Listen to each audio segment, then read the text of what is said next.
On our last episode, we explored artistic North Stars. This concept comes from travelers of old relying on Polaris, the guiding star of the Northern Hemisphere, for their sense of direction and guidance. We focused on deciphering what your star is, and how to search for one if you find yourself lacking guidance.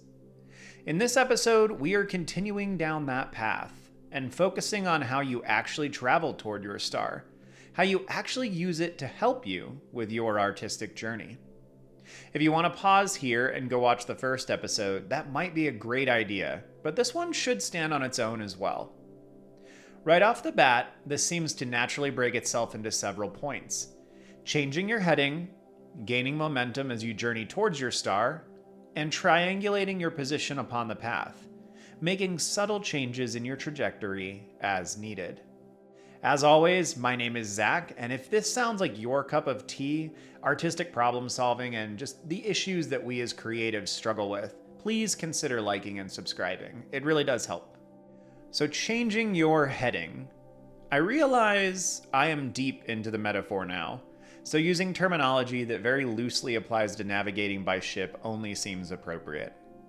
The first step here, and perhaps the most obvious, is to adjust yourself so you are now oriented toward your new goal. As I mentioned last episode, we have a tendency in many of our hobbies and pursuits to find ourselves in some manner of trajectory, even if we do not make the decision intentionally. Perhaps there is something distinctly human about such things, that we feel a need to have our habits and our routines, and that by our very nature they seem to point in a direction over time. I certainly fall into this category.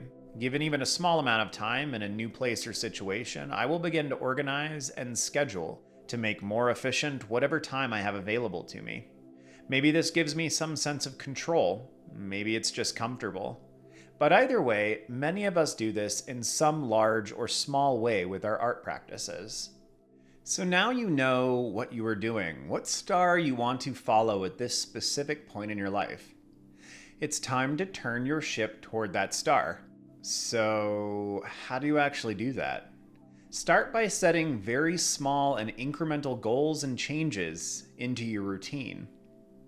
For example's sake, let's assume you were just practicing endlessly, drawing figures and portraits and gaining some proficiency with them, but you never really stopped to think about where this is all going. You've been drawing for some time, months, maybe a few years, and always working on the same things.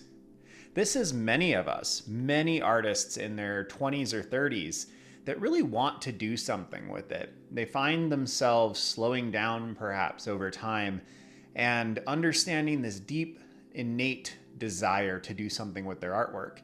And they find that they've just been painting the same things or drawing the same things for a long time. This is not an uncommon place to find yourself. Through the process of introspection in this example, you have discovered that you want to make comics or cartoons of some kind, perhaps single panel memes, or perhaps fully rendered pages for larger works. This is your North Star then. This is what you've discovered through the prior processes of thinking about your inspirations, the things that drive you, looking at your work, thinking about your internal morals and ethics, the beliefs that you have that show up in your artwork. To jump over to the new in a single motion, though, is going to be jarring. It's going to feel very uncomfortable. So instead, in this particular example, simply move your practice slightly, focusing on expressions in those portrait drawings, on leaving mouths open to allow for speech bubbles. Start boxing in your drawings. Begin slowly to think about composition. Over weeks and months, start doing second, third, or even fourth panels, adding to the complexity. Allow negative space, either in the composition or in the dialogue, to create more interesting pieces. This would be my first piece of advice: to create small and incremental changes and goals along the new path. Don't try to change your direction overnight. Try to make those changes small, intentional, and incremental, moving your direction over the course of several weeks or even several months. If you are trying to quote-unquote fix the trajectory you have held for years, don't push yourself to make the change quickly. Oh, and as I seem to often say here, be kind and gracious with yourself. Change is hard, and many of us find that change is often an emotional thing when it comes to your art, especially if it ties into the direction that your art takes. We are emotional creatures, artists perhaps more than the average person. And these kinds of shifts in your trajectory, in what you are really turning yourself into as an artist, can be very difficult on our psyche. So be kind to yourself, be gracious. Following up on this, you can adjust your routines. So if you have discovered through your introspection and your time, you've figured out that you really need to start adjusting some things. If you want to start working towards comics and you haven't started doing any digital work yet, it might be time to finally look at utilizing that iPad or that drawing tablet that has sat dormant for the last couple months. Working on new materials, on shifting your focus to the materials that really tie into whatever your North Star is, are going to be very advantageous to you. For a long time in my own life, I thought that painting was going to be the way that I was going to manage to make any amount of money or income with my artwork. I am not a great painter. I took a lot of time to get to where I am, and I am really excited with the quality of work that I'm able to produce nowadays. And fortunately, I'm in a tiny little gallery in our little town, and it's wonderful. It's been a really good learning experience for me to get my feet wet as I start to move into the professional art world. However, I've done some deep thinking over the course of the last year. It hasn't changed the fact that I'm going to continue working on my paintings, but it's brought into sharper focus some other things. I really enjoy working with ink. I really enjoy much of the work that you see on these podcasts and that you're watching take place in the background right now. I really like this kind of drawing, and there's a market for it, but it's going to require that I adjust how I'm doing things. I can make cute little images and turn them into stickers. I can make cards. This might actually end up being an illustration for a children's book or the cover for the children's book that I'm working on right now. All of those things are things that I have now started focusing on as I've realized a new North Star, or maybe found the one that I always should have been aiming towards. And so my actual use of materials has changed, and that's been part of how I've responded to this process. The secondary component here is looking at how your studio space is set up.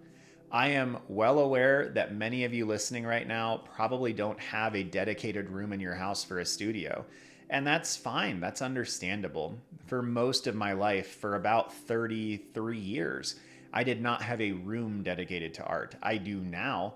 But again, I'm 37. This is not something that I had for most of my life. It's not something that most of my peers have had for most of their lives either. So even if your studio space is just a corner of your bedroom or your dorm room, you can start to shift things in that space to really benefit you as you work toward this new North Star.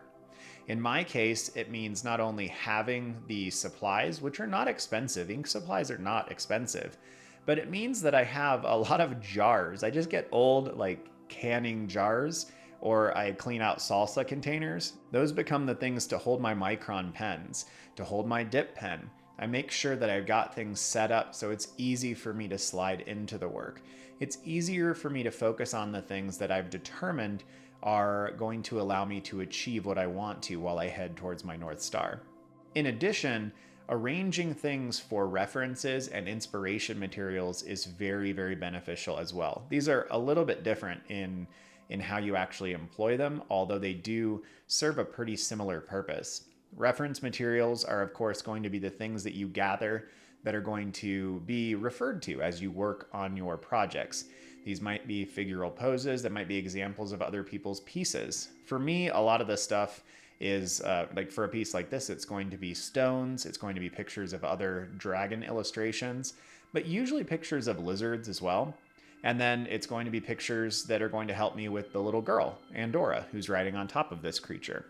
Inspiration materials are often going to be artworks of other people. This is one of those funny things where you can have a piece that is a reference that is another artist's work, or an inspiration that is another artist's work. I use both. Reference you're working from specifically, in which case if you're working from another artist's work as reference, I would make sure you have several of them and you're really honing in on individual components as opposed to copying pieces of it. That might get you into a little bit of an area that's fraught with some ethical concerns.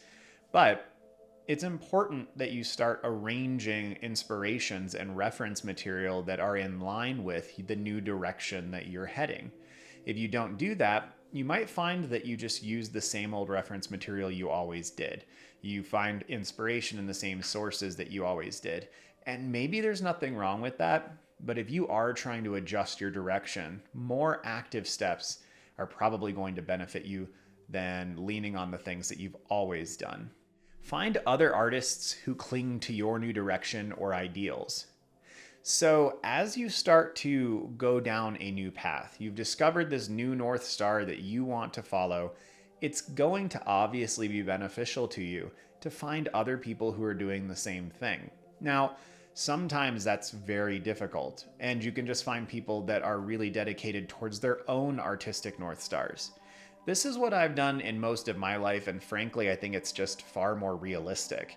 The idea that I'm going to find somebody who simultaneously wants to teach online classes and produce YouTube videos and podcasts and work on children's book illustrations and all the other nonsense that I do is pretty small. Probably not going to find somebody who's doing all of that or who has the exact same delineations that I do.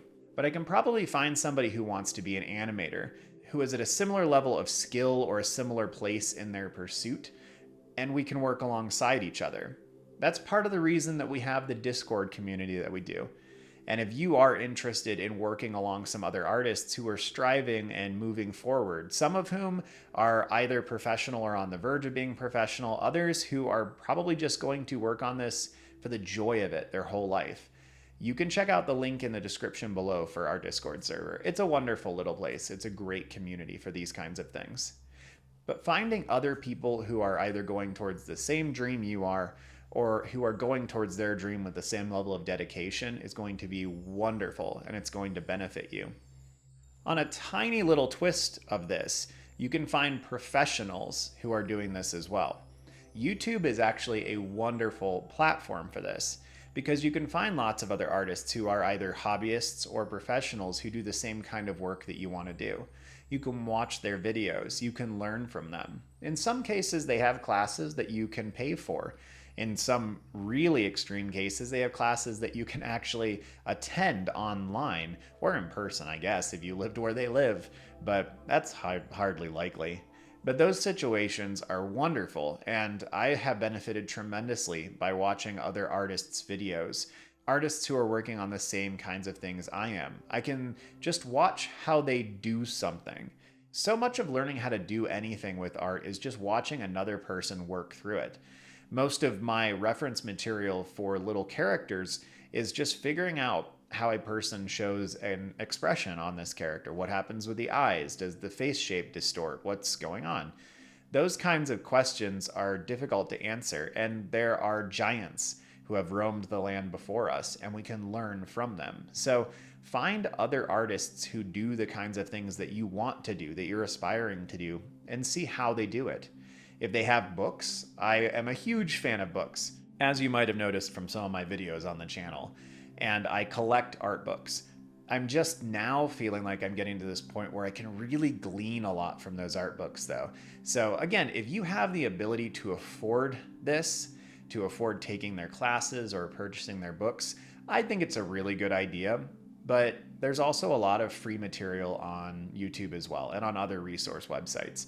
If you have the ability to toss the artist some money, it's always a good thing because it's a hard gig. And I just don't feel bad about it most of the time anymore because I feel like I'm starting to go on that journey too. And so if I'm able to support another artist by buying their book or something, well, I get an awesome book out of the deal and they get a couple dollars. So it works out well. So these have been some fairly simple strategies for you as you start to change your trajectory, as you start to take your little ship in our beautiful metaphor and point it towards your North Star. It's a difficult process, it's going to be slow, and that's actually part of the reason why I dedicated a whole portion of this video to that, is that it's probably a little bit more difficult and a little bit harder than I thought it would be when I found myself there. And I anticipate for some of you it might be the same. So just give yourself some time and some grace in that shift. And find some other people and experiment a little bit, play around, try different things, arrange your supplies differently. Allow some flexibility and change as you move toward your new destination. Now, how do you actually go about journeying towards it? You've changed your trajectory, you're facing the right direction. The first thing that I would like to talk about here is goals and milestones. Now, I spend a lot of time talking about goals. I find goals and schedules to be very important because if you are working toward a particular thing and it's this amorphous, far-off goal, as it often is with art-related things, coming backwards a little bit and striating that with goals just makes it more attainable. And it also gives you points to check off and to celebrate along the path. For example, if your goal was simply to finish a book, maybe you're going to do a comic book or a graphic novel, that's a really lofty goal. How many pages is that book? How many illustrations are on the pages? Are the pages colored? Are they line art? Is it all traditional? Is it digital? Is anyone helping you with it? How much dialogue is there going to be? These kinds of questions are going to tremendously transform how large of a task that is. So if your goal becomes far more specific, your goal is to produce a 30-page graphic novel, just as kind of a prototype for something, or maybe as a product in and of itself, that answers a lot of those questions for you. You do 1 or 2 sample pages of that and you'll have an understanding of how much work that actually takes. At that point, not only do you have a good goal, but you can actually develop those milestones along the way. Oh, it's going to be 30 pages and it takes X amount of time to finish a single page. Well, now I can set up some goals for having 5 pages, 10 pages, 15, 20, and then the full 30 done. And I can kind of celebrate and feel good when I cross those thresholds. It's very important for us to have these kinds of milestones, these goals, these little miniature pieces that we can celebrate and be excited about. Because the art journey is so long and it's so strange and different for each of us individually.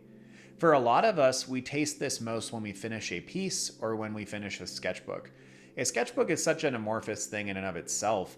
Some have 30 pages, 50 pages, 70, 100. You could probably have them that were greater than 100. I feel fatigued when I work on big sketchbooks. I have a 100-page sketchbook I'm getting near the end of right now, and it feels like I've been in this thing forever. So just as a thing to take care of myself, I'm only going to do smaller sketchbooks from here on out. But even something like that, just finishing a sketchbook, is a milestone or a goal in and of itself, depending on which way you're looking at it. So that's the first thing as you start to journey towards your new North Star, is to make sure you have clear goals and then you set up milestones along the way. This will help you feel a sense of success along the path, even though it might take years to reach whatever that destination is. Next, I think it's important to talk about developing or scheduling consistent practice.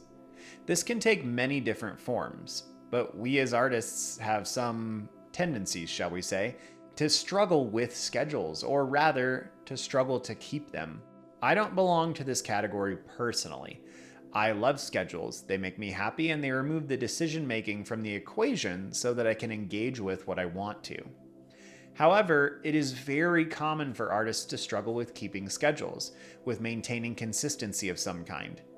Some studies suggest that this is linked to things like ADHD, but sometimes it seems like it is simply the flip side of the coin of creativity, another part of the whole. But I would encourage each of you to work on coming up with some manner of consistent practice.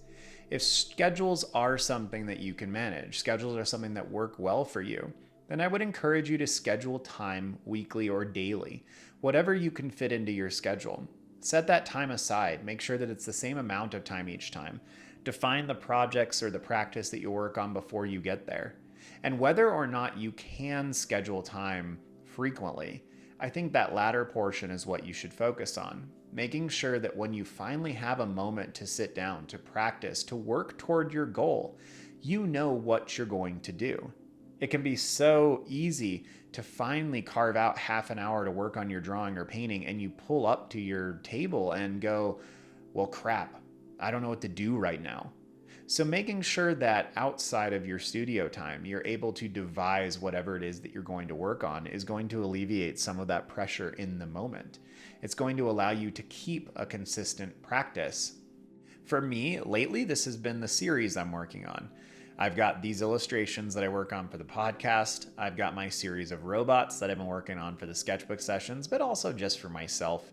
And then I've got these quirky vegetable characters with like pithy sayings. So when I sit down to draw, I know I'm really going to focus on one of those three. But honestly, almost every time it's the robots because they're low stress for me. I can sit down with a pen of some kind or a pencil and just start creating shapes and then make some goofy thing out of it. Most of the time, that just gets me into the act of drawing.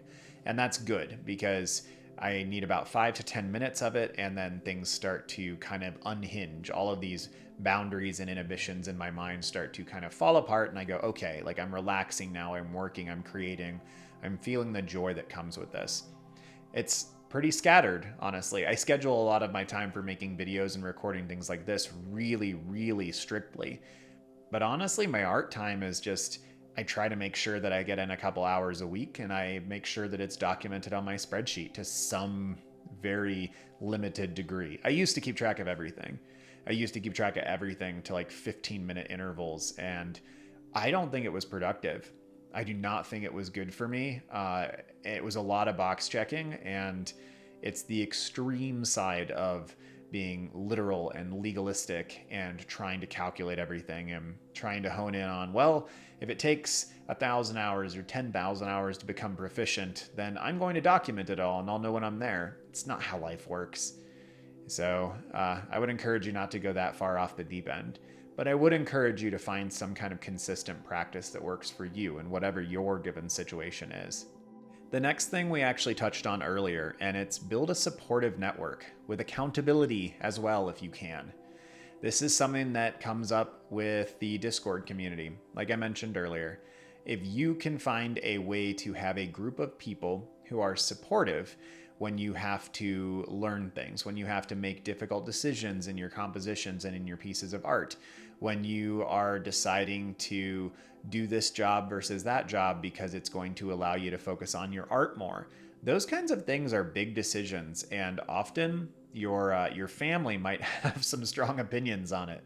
It's not a bad idea to listen to your family. They usually know you pretty well. But most of us also have had run-ins with our family who would like us to do things that they think are more sensible and not necessarily focus on artistic careers and artistic endeavors. In the US, even focusing on art as a hobby is often maligned and looked down upon, even though that's so silly with all the other things that are, for some reason, totally appropriate for people to focus on. So I would just very highly recommend that you find or build a consistent community around you. We've got one associated with this channel. It keeps growing all the time and it's lovely, but this could be classes at your local school. If you're in high school, community college, or college, you can probably find a community there pretty easily. There are a lot of bigger cities that have meetup groups for doing things like figure drawing and painting. Whatever is going to work for you when, and also it's going to be very different depending on if you're an introvert or an extrovert and how far on that spectrum you are either way. But for many of us who are more introverted, the online stuff might work better because you can engage with it at your own speed. But if you're very extroverted, I would very much recommend you find some local groups to go hang out with. It'll be better for your soul that way, I think. This next one seems really obvious, but unfortunately we miss it a lot of the time. And that's to start doing the thing that you're dreaming about. This sounds funny perhaps, but I'm dead serious. If you want to write a book, start writing books. If you want to create characters, just start. Understand that the first versions that you create likely won't be good, but they don't have to be. They are stepping stones. They are how you pave the way to do the things that you want to do later. Now, this does sound very simple, very elementary, And I suppose it is. But I find that we as humans often miss the elementary things. And often the elementary things are elementary because they are so fundamental to what we do. So if you want to write a book, you want to make a comic, you want to be a concept artist, you want to be a professional painter, start doing the lower quality, smaller versions of those things. You want to write a book, you don't have to jump into writing your magnum opus or a 400 or 500 page novel. Start writing short stories. Give yourself 500,000 word challenges where your goal is to just write a scene that makes sense. And then pretty quickly move on to doing the thing you want to do, because it's easy to get stuck in that practice stage too and not actually do the thing you want. If your goal is to make big illustrations and you don't have the skill yet, start doing them anyway. You learn a lot as you move through a piece, and you learn different things when you practice something versus when you actually execute. When I work on sketches, I am primarily working on the gesture, on the idea, the concept, and the composition. But when I finish a piece, like what's happening on the screen right now, I hone in on different things, because a lot of the decisions are made really early in that process. And now I'm making different decisions. I'm trying to think about, how do I shade these rocks? How do I make them look correct in a way that's not also going to distract from the ideas and the concepts and the mood of this whole overarching piece? They're different decisions, and you don't make the finishing, polishing, rendering decisions necessarily when you're only working on practice. So whatever it is that you dream about doing, start doing it. Don't expect the first versions to be good. I am really close to jumping back into my novel. I just finished my first draft a month ago, and I'm going to start doing the editing pass here now soon. And I am expecting that I get into this thing and the first couple chapters are just gross, because I wrote 200,000 words from the start to the finish, that the ending chapters that I've gone back and looked at is like, this is not terrible. I'm just expecting those first couple chapters to basically need totally rewritten. But I didn't spend a year writing them. I wrote them, took notes about what I thought worked and didn't work, and moved on. And I think that's the best thing that any of us can do. Start traveling toward that dream, working toward it, and just realize that the first couple pieces are probably not going to be good. And that's okay. I had a professor who once said you got to get 100 bad paintings out of the way before you start making good ones. That's not perfectly true, but the sentiment of it must be true. You have to write X amount of stories or X amount of words before you can get something that's really profound. You probably have to make X amount of figure drawings before you really get to a beautiful figure drawing. It only makes sense. So whatever the thing is that you want to start doing, just start doing it now. This next stage is one that is very easy to overlook, and actually the one that lands us in trouble in the first place. And that's a lack of introspection, a lack of analyzing. And so this stage is rightfully the analyzing of your journey. Every once in a while, it is going to be necessary for you to stop, to reorient yourself, to think about the choices that you've been making on your path recently, and figure out if they are still the right ones for you. So the focus here is really on not assuming that what worked for you 6 months ago, 2 years ago, is going to work for you today. People change, and artists especially shift over time. This step in the process is here to help you either reinforce the decision that you made in the past, or to adjust your heading to make sure you're still going where you want to. This might, of course, sound just like some of our early stages, and that's correct, and that makes a lot of sense. For most of us, at some point in our life, we've had to reevaluate decisions that we were absolutely convinced of earlier. That doesn't mean that those earlier decisions were wrong. It just means that things have changed. And that's okay. Life is complicated, and artists tend to be a little bit weird sometimes, and that might make things a little more complicated sometimes. Sometimes in the journey, you find you veered off target slightly over time. Sometimes you simply find that your initial target was never quite right, and it's okay. You can find another star. Maybe the star that you were heading to seemed to be one thing, and as you closed in on it, you realized that the thing that you were aiming at wasn't quite right, but the thing that you wanted to aim at is right next to it. This happens often where we develop an idea of what we want to do artistically, the journey that we want to go on or follow. And we realize that we weren't totally off, but we have some small term adjusting to do. And that is hopeful. I hope that's where most of us find ourselves, that we find ourselves in this space that is adjacent to what we've been honing into for so long. So, how this looks, I think, is every 3 months, 6 months, a year. So every 3 months, I guess, because those are those are each, intervals of 3 months. So quarterly, I would set an alarm on your phone or in your schedule or wherever you keep track of such things. And if you don't keep track of such things, now's a good time to start. And just set a little time aside to evaluate what you've been doing creatively and see if it still makes the most sense for you. I think this is actually a really good idea with a lot of things in your life, whatever your job might be, or how you're doing with rearing children, or your marriage, your relationship, whatever. It's always good to have check-in points. This kind of one is going to be really for you and you alone and your artwork. But I think it's really wise every 3 months to sit down and just go, is this still what I want it to be? Am I still working toward the right direction? I'm having this weird epiphany as I'm recording this right now because I'm kind of going, when was the last time I did this?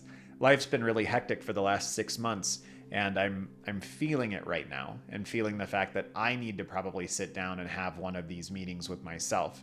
So I've got some sticky notes on my desk here. I think I'm going to write that note down in between when I'm recording one of these little steps so that I can spend some time thinking about this next week.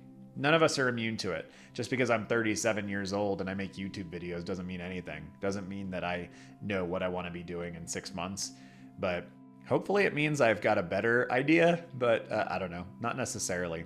So here's some other things to process. Just reflect frequently and adjust where necessary. Don't be afraid to make adjustments when you realize that you veered off course. So at those 3-month check-ins, if you need to make some adjustments, just make them. Don't feel bad. There's no shame in it. Don't beat yourself up. Don't apologize. Just move. Just change your trajectory again.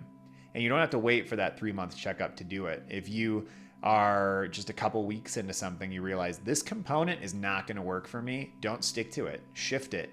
Don't be lazy with things, and don't be too impulsive. But if you know in your heart of hearts this adjustment is going to be better for you, then just make it then. You don't need to come back to it and make it later. Take care of yourself. Practice self-care. There's a really important thing here, especially when you dedicate yourself to something that could be long-term, that might be quite difficult to do. It's good to take care of yourself. So make sure that you are sleeping well, you're eating well, you're resting, you're drinking enough water. Oh my goodness, drinking water is hard for me. I just forget to do it. Celebrate those milestones and achievements that we talked about earlier. So as you aim towards goals, celebrate those things. Celebrate the little milestones, the 2 pages, the 5 pages, the 10 pages that you finish in your comic book. Those kinds of things need to be shared with community. They need to be shared with the people that love you. They're important, and I don't want any of us to get bogged down in that arena of, oh my goodness, like everybody else is achieving these great things. And you're achieving things too. You just don't remember it in the moment. Our brains lock on to negativity, to negative things, and we don't remember the good. So keep other people in your life and share these things with them because they will help remind you of the good. And then the last thing here is stay flexible and open-minded. Remember that this is change, and change is hard. And give yourself some grace and some kindness through those transitions. Well, as always, thank you for tuning in. I appreciate all of your comments and questions. If there's anything that I said that you have further inquiry about, anything that you feel like I got wrong, let me know in the comments. I really appreciate it. The discourse is beneficial for me and for others who might be listening or reading as well. If you're looking to join an art community, there's a link to the Discord server down below. I've already talked about it a little bit, so I won't belabor that point. But if you want to support the channel, we have a Patreon link down below. And thank you to patron Who, What, Where, When for your continued support. On the Patreon, we have access to things ahead of time where you can see the scripts and the outlines. And eventually, as that community grows, we'll be able to vote on actual topics and whatnot. And maybe at some point even offer some critique on artwork and things along those lines. So any questions along that, you can feel free to send me an email or to, again, leave comments down below. Well, have a good one, y'all. See you soon.